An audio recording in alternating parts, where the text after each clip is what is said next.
Hello students, here I am again with the new chapter the Indian concept of self. मतलब इंसान की असली पहचान उसकी इनर सोल।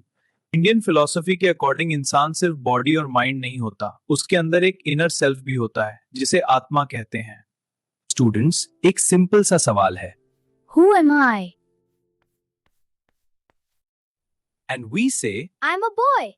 कुछ कहते हैं I am a student, and some say I'm a girl. ये सब कुछ रोल्स हैं जो हम सोसाइटी में प्ले करते हैं, लेकिन क्या यही हमारी असली पहचान है? क्या ये सच में मैं हूं? साइकोलॉजी के अकॉर्डिंग सेल्फ का मतलब होता है हमारी बॉडी, हमारा माइंड और सोशल रोल्स। इन सब से मिलकर बनती है हमारी identity.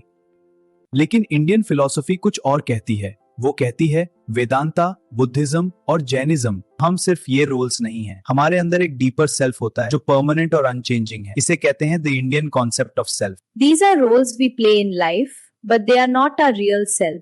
This inner consciousness is called the Atman.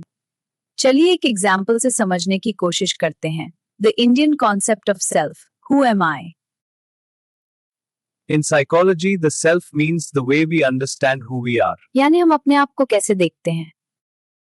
For example, a child may see herself as a student, a friend, or a daughter. Our sense of self develops through interaction. Feedback from others and life experiences. Psychology के according self को समझने के लिए हम mind, personality और social roles को देखते हैं। But Indian philosophy invites us to look deeper. क्या हम सिर्फ ये रोल्स ही हैं? इंडियन थिंकर्स सेज हमारा असली सेल्फ बॉडी और माइंड से भी आगे हो सकता है। द ट्रू सेल्फ में exist beyond pure consciousness. A deeper awareness inside us. This deeper reality is known as the Indian concept of self.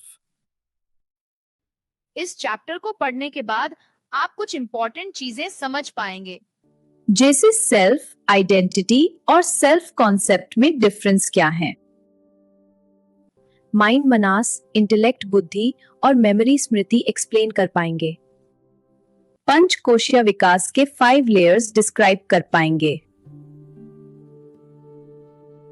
Indian society में सेल्फ का डेवलपमेंट समझ पाएंगे। इंडियन फिलॉसफी में सेल्फ को समझने के लिए 3 इंपॉर्टेंट कॉन्सेप्ट्स हैं। ये कॉन्सेप्ट्स एक दूसरे से कनेक्टेड हैं लेकिन अलग भी हैं।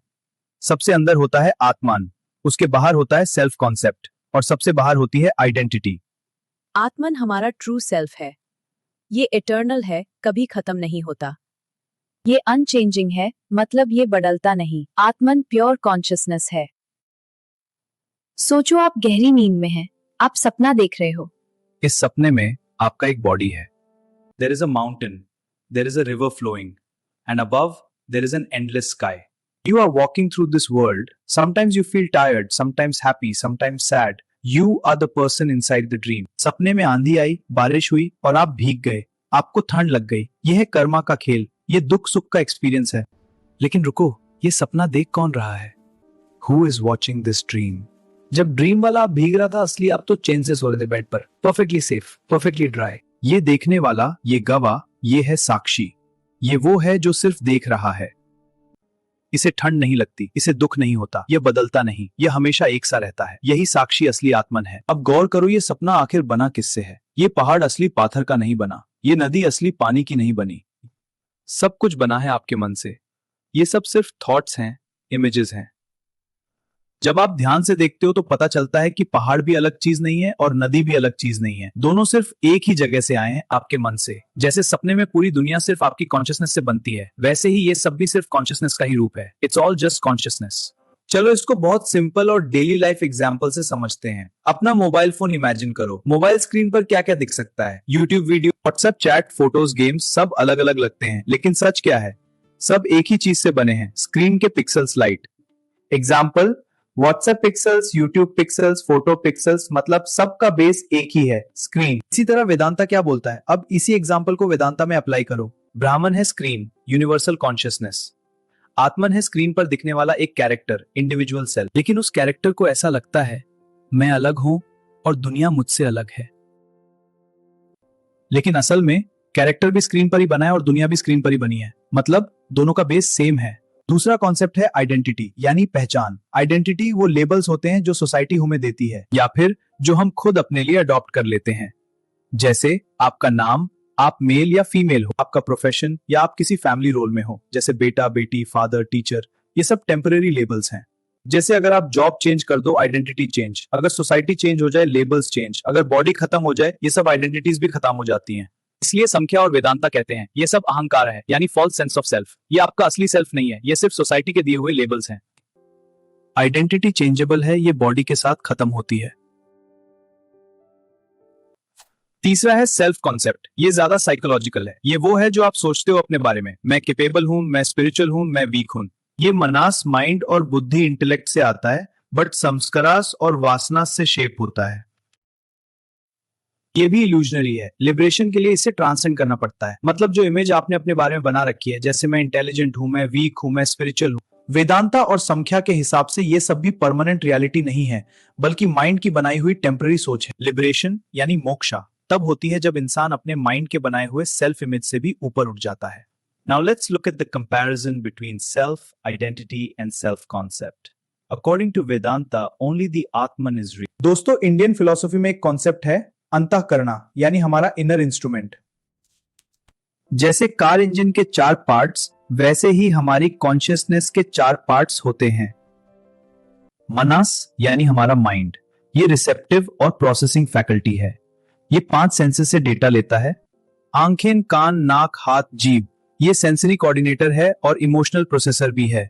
बट न्याय फिलॉसफी कहती है मनास एक टाइम पर सिर्फ एक सेंस को अटेंड करता है, इसलिए हम एक बार में सिर्फ एक चीज पर फोकस कर पाते हैं। इन क्लासरूम काम एनवायरनमेंट बहुत जरूरी होता है ताकि बच्चों का मनास स्टेबल रहे। मनास सेंसरी इनपुट्स और इमोशंस को बुद्धि तक पहुंचाता, तभी वो प्रॉपरली सीख पाते हैं। दूसरा अंतःकरण है, जैसे मनास सेंसरी डेटा कलेक्ट करता है तो बुद्धि डिस्क्रिमिनेशन करता है, क्या सही है और क्या गलत। If the manas collects sensory data, then the buddhi analyzes that data. It decides what is right and what is wrong. Buddhi thinks carefully, it does not act without thinking. Buddhi helps us decide what is good and what is bad. When the manas collects sensory data, what we see, hear, touch, taste, and smell, Buddhi analyzes that information carefully. Buddhi practices viveka, telling right from wrong, truth from falsehood. It's the beginning of conscience, our moral awareness. To help children develop buddhi, buddhi is the faculty of reasoning, discrimination, and decision making. It includes moral awareness. Next है smriti, means memory. In smriti, there are 3 types of memory: emotional, moral, and experiential. We remember things in 3 special ways. First, emotional memory. Feelings stay with us. Second, moral memory, knowing right from wrong. Third is experiential memory, what life teaches us. योग और वेदांत में स्मृति को संस्कार कहा गया है। यही संस्कार बनते हैं भावनात्मक, मतलब emotional, moral and experiential memory. Patanjali Yoga Sutras say that smriti or memory is a mental activity, a vritti. A vritti means our mind keeps storing and recalling experiences. लेकिन अगर माइंड बहुत डिस्ट्रैक्टेड हो तो memories clear नहीं रहती। इसलिए स्मृति को stable होना चाहिए। Imagine a child listening to a story in class. If the child listens, feels the story, and talks about it later, the memory becomes strong. If distracted, it becomes weak.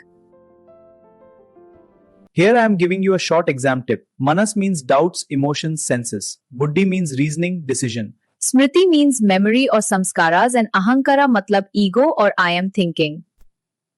हम जो खुद को समझते हैं, क्या हम सिर्फ यह शरीर हैं?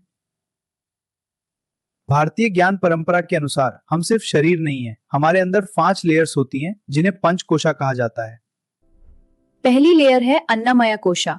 यह हमारा फिजिकल बॉडी है। अन्नमया का मतलब है फूड मेड बॉडी, जो शरीर भोजन से बनता है और भोजन से ही चलता है। दूसरी लेयर है प्राणामया कोशा। यह हमारे शरीर की लाइफ एनर्जी है, प्राणा। चौथी लेयर है विज्ञानमया कोशा। यह बुद्धि और विवेक की लेयर है, यहीं से हम ज्ञान और सही निर्णय प्राप्त करते हैं। 5वीं लेयर है आनंदमया कोशा। ब्लिस या इनर हैप्पीनेस की लेयर है। जब मन शांत हो जाता है तो हम इस गहरी शांति को महसूस करते हैं। इन सभी लेयर्स के भीतर मौजूद है आत्मान। यही हमारी सच्ची पहचान है, शुद्ध चेतना जो हमेशा से मौजूद है। न यह जन्म लेती है, न यह मरती है। जब हम इन लेयर्स को समझते हैं तो हम अपने असली स्वरूप के और करीब पहुंचते हैं। यही है पंचकोशीय विकास। दोस्तों, तैत्तिरीय उपनिषद में एक अमेजिंग कॉन्सेप्ट है पंचकोशीय विकास। पंचा मतलब 5, कोशा मतलब लेयर्स और विकास मतलब development. We are not just a physical body, there is something deeper within us. हम 5 लेयर्स से बने हैं, जैसे प्याज के छिलके। Each layer represents a different level of our inner development. और सबसे अंदर होता है आत्मन, हमारा true self. Now let us understand the role of Panchakoshiya Vikas in education. Imagine a school, but a little different. This school has 5 floors. Each floor represents one kosha. And each level has its own type of learning. At the first level, we focus on the physical body. At the second level, we focus on energy and breath. At the third level, we focus on emotions and mind. At the fourth level, we develop thinking and wisdom. At the fifth level, we focus on inner peace and joy. So, this is not just philosophy. It is a practical teaching framework. In traditional education, the focus is mostly on academics. Students are only learning from textbooks. But something important is missing.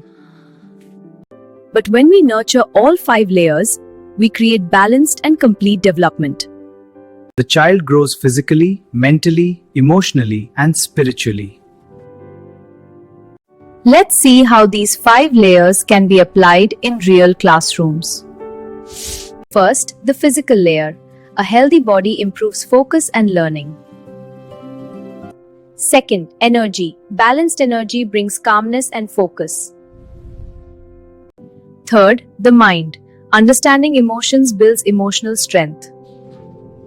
Fourth, wisdom. Thinking deeply helps us make better decisions. What do you think? Maybe this or that? I have an idea. Finally, bliss. Joyful learning creates lasting memories. When all 5 layers grow together, true learning happens.